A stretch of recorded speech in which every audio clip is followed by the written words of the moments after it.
Magandang araw mga kapatid, family of the living God.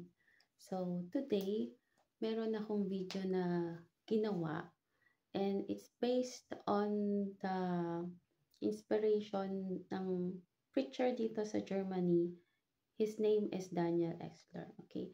And yung title ng kanyang preaching is Lobe den Herrn meine Seele. It's the preaching sa year of 2025.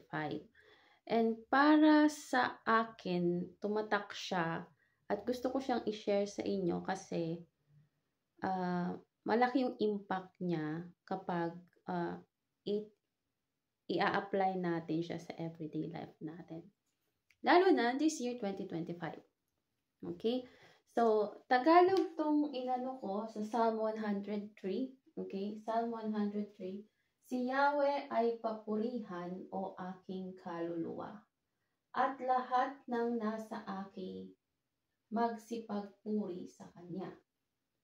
Okay? Purihin mo sa tuwina ang banal na ngalan niya. Si Yahweh ay papurihan. Kung sa English, praise the Lord, O my soul, and all my inmost being. So, for example, sa umaga, tatayo tayo, ganyan. Tapos, hindi naman everyday okay yung nararamdaman natin, di ba? For example, meron kang masamang panaginip, masama yung tulog mo, hindi maganda. Tapos, ang sakit-sakit ng katawan mo dahil masyado kang napagod sa trabaho nung isang araw. Tapos, natulog ka, tapos pagkagising mo, sakit-sakit ng katawan mo. And then you have the authority as children of God. You can command your soul to praise God. Instead na mag-dwell tayo sa feelings natin, sa nararamdaman natin, then tell to your soul, praise the Lord, O my soul, and all my inmost being.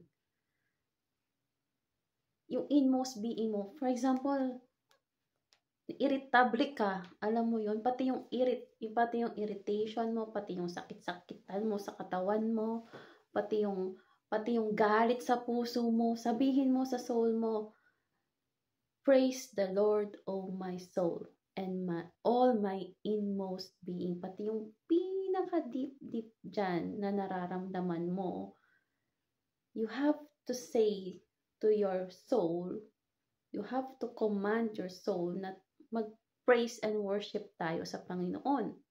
Ayun yung kanyang instruction sa atin. Praise.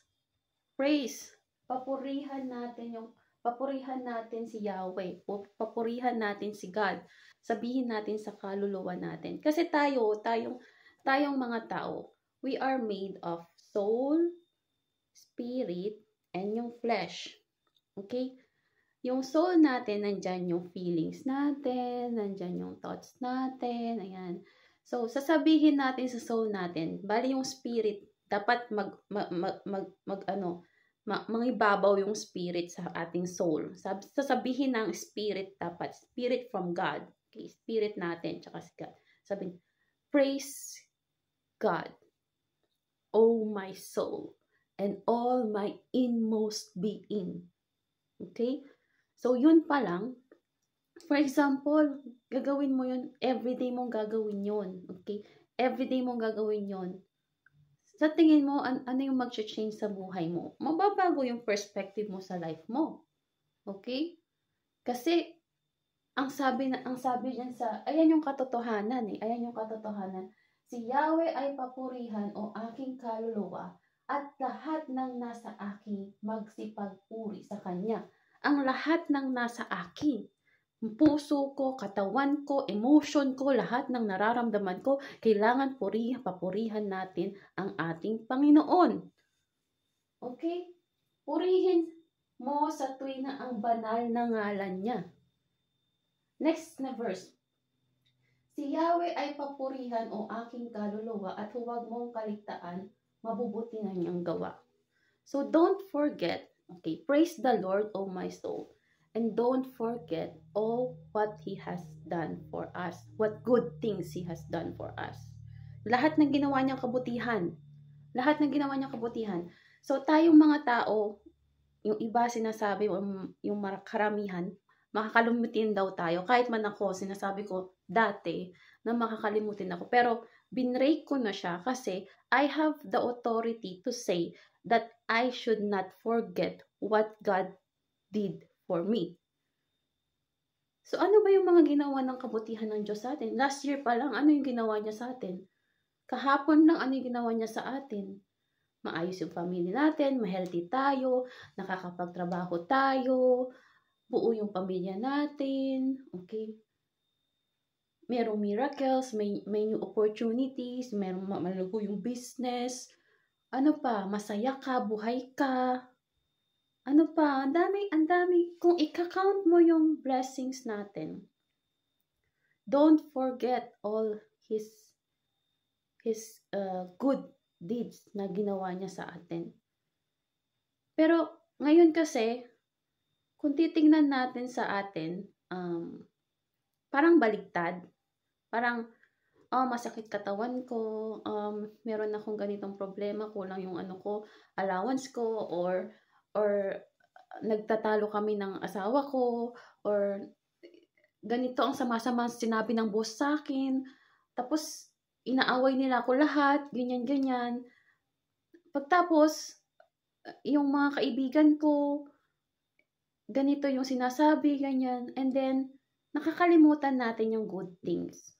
So, instead na i-umdrahen or i-rotate natin siya, dapat ibalik rin natin siya ngayon.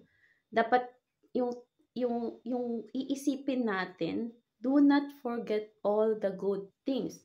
Sabi nga dun sa Philippians 4, think of what is noble, what is true, what is right. Okay? So, dun pa lang, dapat yung perspective natin sa thoughts natin is dapat optimist tayo.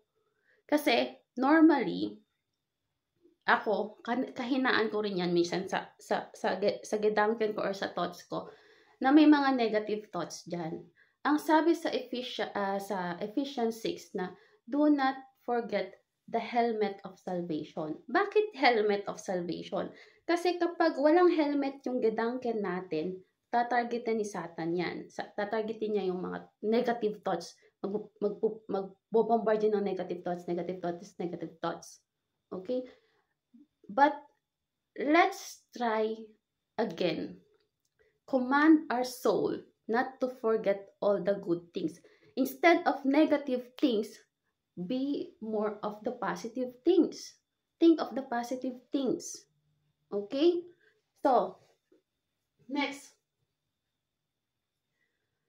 Si Yahweh ay papurihan o aking kaluluwa at huwag kaligtaan ng bubuti niyang gawa. Ang lahat kong kasalanay siya ang nagpatawad at anumang aking sakit ginagamot niyang lahat. So, lahat daw ng kasalanan natin. So, ano ba yung mga ginawa niyang kabutihan? Instead, sa yung mga, physical na kabutihan natin, dito sa world, madami na tayong natanggap na kabutihan sa kanya, gifts. Pero yung best gift na ginawa niya is yung salvation natin, the eternal life. Pinatawad niya yung lahat ng kasalanan natin. Not because of our works. Na righteous tayo, hindi dahil sa works natin. No. Righteous tayo because of what Jesus did on the cross. It is finished. It is mercy upon mercy. Okay? So, don't forget na nabura lahat ng kasalanan natin dahil sa ginawa ni Jesus sa cross. Next natin, ano pang ginawa niya? Ano bang aking sakit ginamot niyang lahat? So, sa ibang translation, all the diseases, He healed. All the diseases. Naniniwala ka ba doon? Kung naniniwala ka, sabihin mo. Ayan yung katotohanan. Pero, nagdudwell tayo sa kasalukuyan na nararamdaman natin. For example, ang sakit ng likod ko, ang sakit ng ulo ko, ang sakit yung ipin ko, or yung mga kalamnan ko, yung mga muscles ko, mga arthritis ko, or kung ano-ano man masakit sa atin. Pagkatapos yung ulo ko, yan, ang gulo-gulo, or ang gulo-gulo, puro problema, problema, problema, problema. Kasakitan, kasakitan. So, ano ba yung katotohanan? Ang katotohanan, sinabi niya, ginagamot niya ang kasakitan. Lahat. He healed all our diseases. Actually, past tense na talaga yan dapat because it is finished on the cross. Through His wounds, we are healed.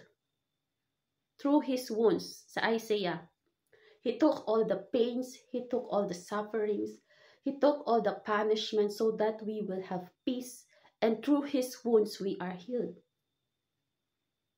Actually, kung titingnan nyo, from thorns, from head to feet, lahat ng wounds na yan, yung 7 sprinkling of blood niya, yung tinanggal yung balbas niya dito, yung crown of thorns, diniin sa kanya.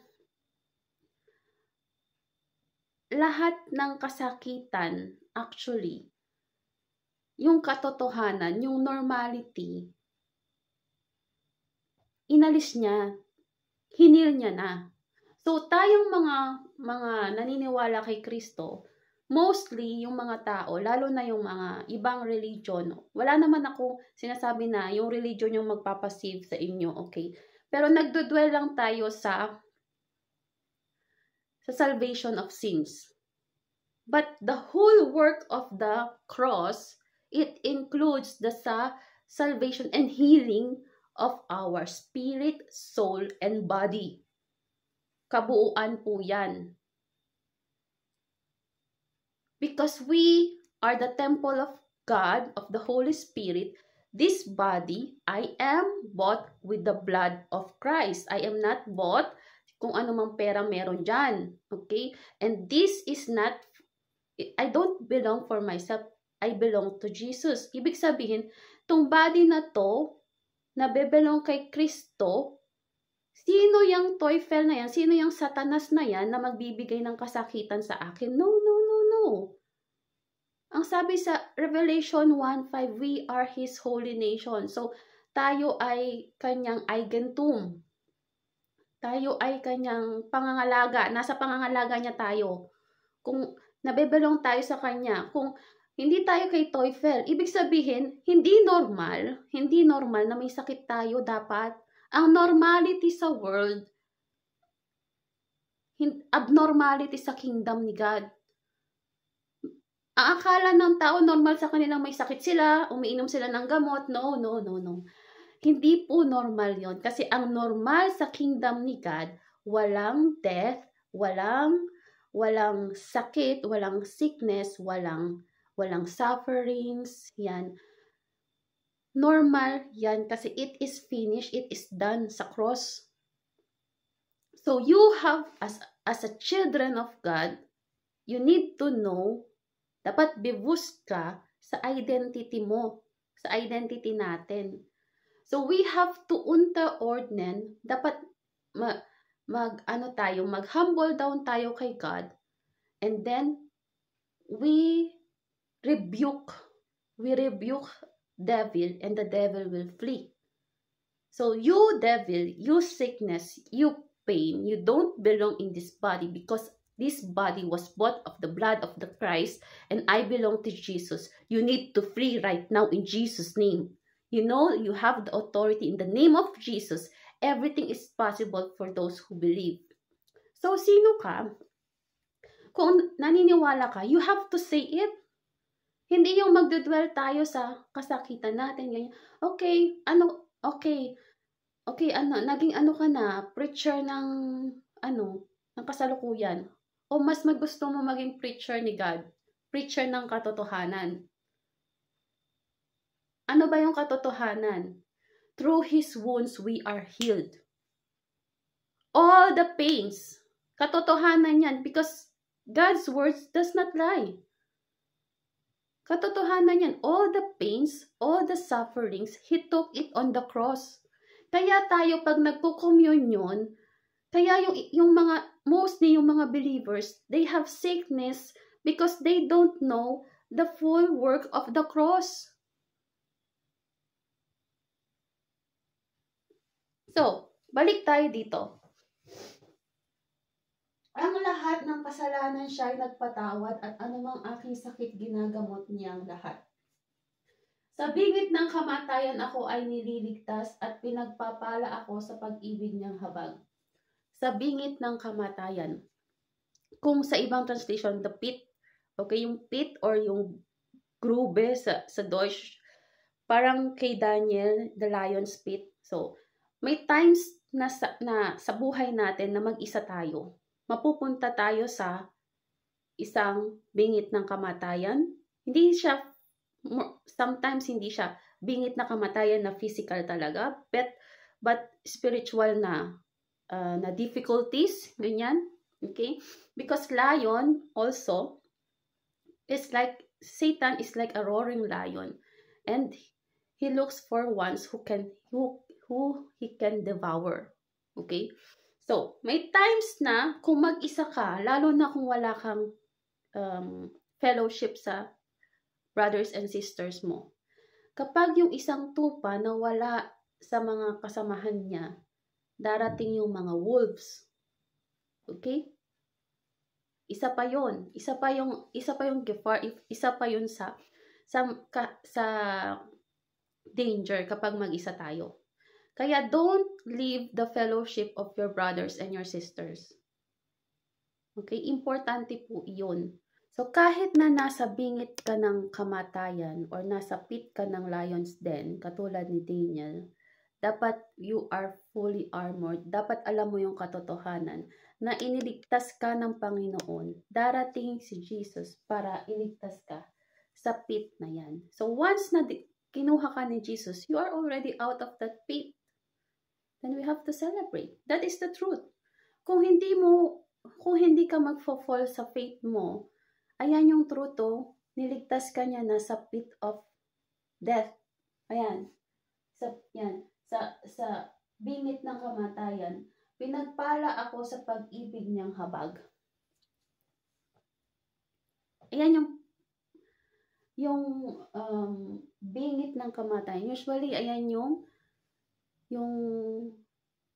eternal hell. Ibig sabihin, na-save tayo sa eternal life. Binigyan niya tayo ng life. Okay? So, next natin. Sa sarili ang dulot niya ay kasiyahan habang buhay, kaya naman ang lakas ko ay lakas ng kabataan, tulad ng sa agila ay ang taglay kong kalakasan. So, sa English translation, ayan ay who satisfy your mouth with good things. So, sinasatisfy niya ang life din natin with good things. So, ano ba yung hahanapin mo? If Jesus is your shepherd, you shall lack nothing. Okay? So, and then,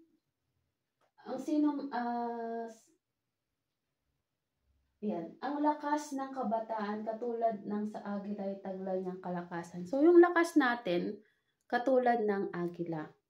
Okay? Kahit na, yung situation natin mahirap. Dumaan din ako sa ganyan. So, for example, yung sakit, dumating. Tapos, pagkatapos, ang pangit ng working environment. Pagkatapos, kulang sa financial sufficiency. Tapos, yung mga friends mo, hindi ka pa sinusupport. Tapos, ang sama-sama pa ng pinagsasabi sa'yo ng boss mo. So, ikaw na agila ka, para kang hinuhugutan ng feather. Alam mo yon? Hinuhugutan ka ng feather. So, ang hirap. Pero, ang sabi dito, yung kalakasan mo, katulad ng agila, taglay kong kalakasan. So, those who hope on the Lord will fly like an eagle. They will not be tired. Okay? So, maririnyo yan, and then you will fly like an eagle. So, yung mga feathers mo, magiging fresh, maririnyo siya, and then, you have wings to fly. You have the fruits of the Holy Spirit and the gifts of the Holy Spirit. And then, you can fly, so you can soar high like an eagle. Okay? So, Next natin. Ngunit ang pag-ibig ni Yahweh ay tunay na walang hanggan sa sino man na sa kanya ay takot at mapagmahal. Ang matuwid niyang gawa ay wala ring katapusan. So, yung pag-ibig daw niya walang hanggan. Saan ka ba makakakita ng pag-ibig na hindi nag-expired? Okay? So, yung mga tao, minsan siguro, yung blessing or yung happiness mo, tumatagal lang ng 2 days or something. Pero, or yung pag-ibig niya, wala daw hanggan. Hindi porket na nag-a-attend ka ng Sunday service is 2 hours lang yung pag-ibig niya, no? Ibig sabihin, from eternity to eternity, walang hanggan. Yung pag-ibig niya walang hanggan. So, don't forget that you are loved by God. So,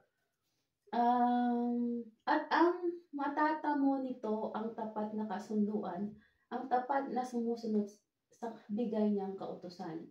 So, yung love na yan, binigay niya yung new covenant natin. So, we who are the servants of the Lord, okay, followers of Christ, we praise and worship God for His mercy, for His love, sa good things na ginawa niya sa atin.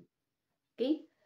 And then, si Yahweh nga ang nagtayo ng trono sa kalangitan, mula doon sa nilikhay, maghaharing walang hanggan. Si Yahweh yung nagtayo ng trono. Okay?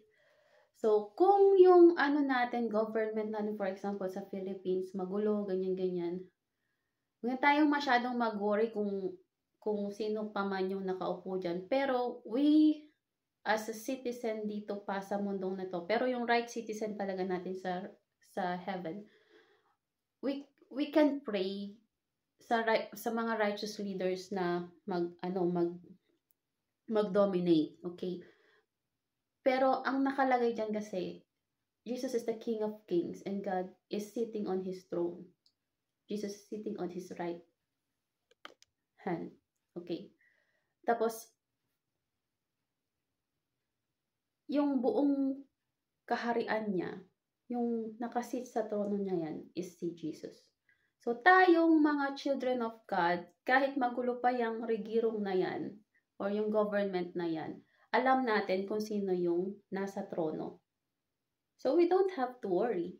But we can pray, instead na mag-complain tayo ang pangit-pangit ng leader or pangit-pangit ng government natin, we have to pray na magkaroon ng righteous leader. Magkaroon ng kapayapaan. Then, yun, another topic din yun na kung ano yung magagawa natin para sa ating government. Okay? Instead na mag-complain, then you go to the truth na si God yung nasa trono. Siya talaga yung King of Kings. Siya yung nag-govern talaga sa atin. So, ano pang kailangan mong ikabahala? He is your shepherd. Okay? So,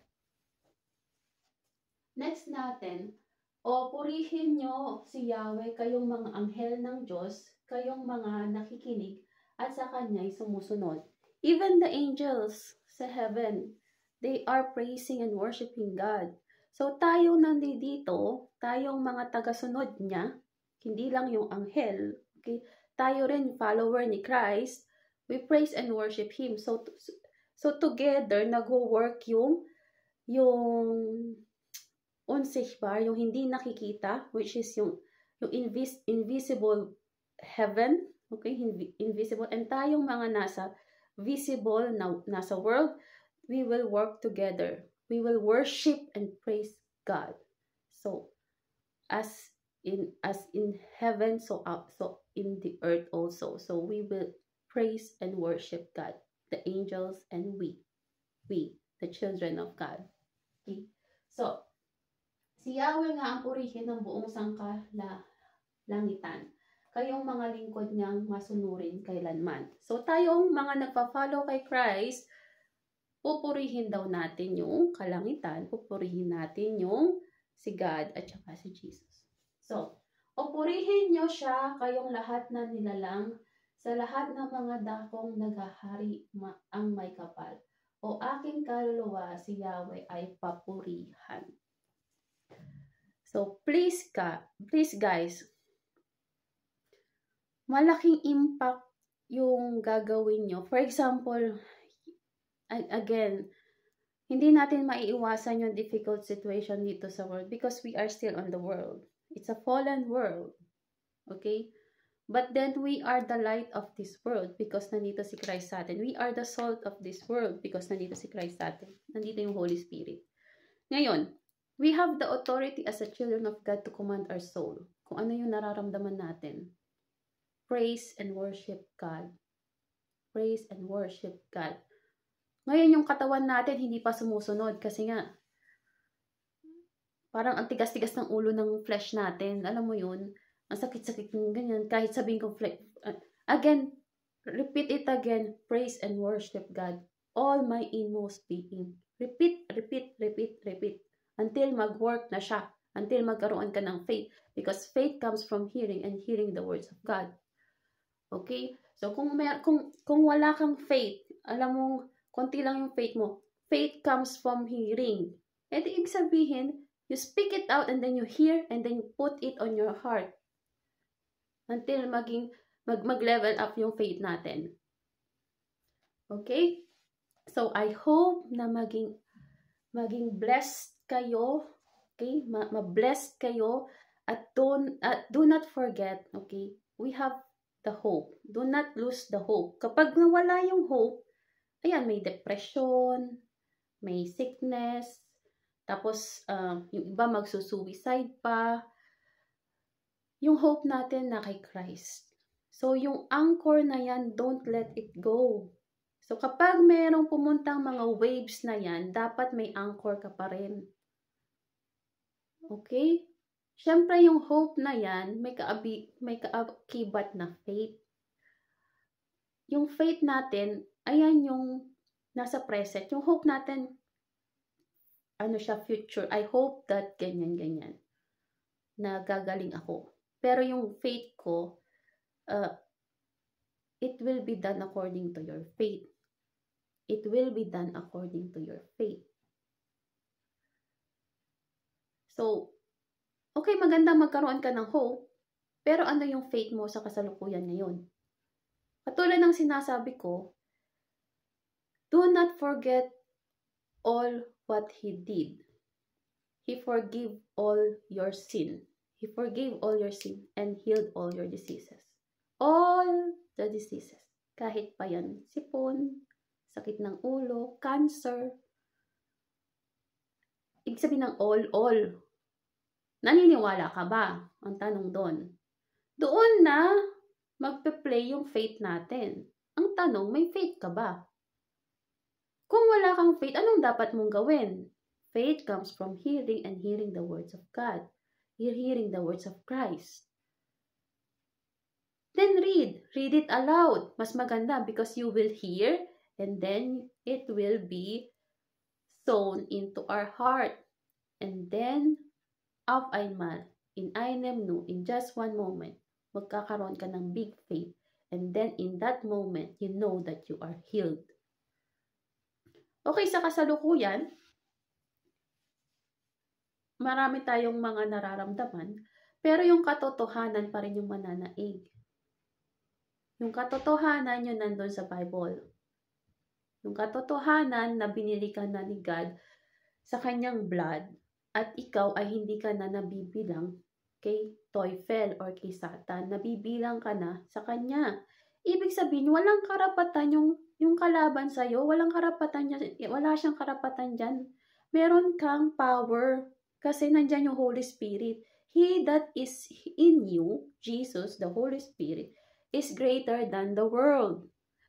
So, kung babalik man yan, babalik pa rin yan, wala na yan. Dapat hindi na nga siya bumalik eh. Kasi hindi siya tatalab sa'yo kung meron kang faith.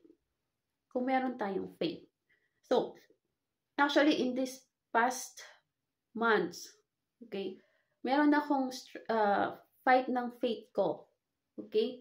So, honestly, meron siyang rukslag or yung pagbalik ng kasakitan. Minsan may ganun. And then, hindi nawawala yung faith ko. Dito pa rin ako babalik sa katotohanan. And I will not blame God. Everything is good and it happens because of love. Kung meron man niyang kasakitan, hindi yan galing kay God. Tatandaan natin, God is good. Gusto niya yung may good plans siya para sa atin. Hindi yan galing kay God. Hindi kanya pinaparusahan. Kasi gusto ni God, you choose life, you choose Him. Yung Teufel, yung Satan, yung sickness, he just come to steal, to destroy. Okay? Stehlen, schlachten und verderben. Okay? To steal, to kill, and to destroy. So, ayan yung galaw ng kalaban. Kasi nga nasa fallen world tayo. Pero alam natin yung katotohanan. So do not fall from your faith. If you have small faith, it's like a mustard seed. But do not worry. It will grow. Just keep on listening to God's word. It will grow like a tree. So, I hope you are blessed. Maraming salamat po and be blessed this new year and every day apply it. Kasi in-apply ko siya. So, nung nagkaroon ng rukslag sa akin, yun, wala na. I'm okay ulit. Okay? So, again, ako rin po ay dumadaan sa difficulties. Yan. And then, pero, we are overcomer because Jesus already overcame the world. So, baliwala na yung kalaban na yan. Kahit anong gawin niya, kasi nga takot siya, natitreten na siya. Okay? Pero kahit anong gawin niya, we are already winners and overcomers in Jesus Christ. Okay? So, don't forget it. Okay, God bless. Bye-bye.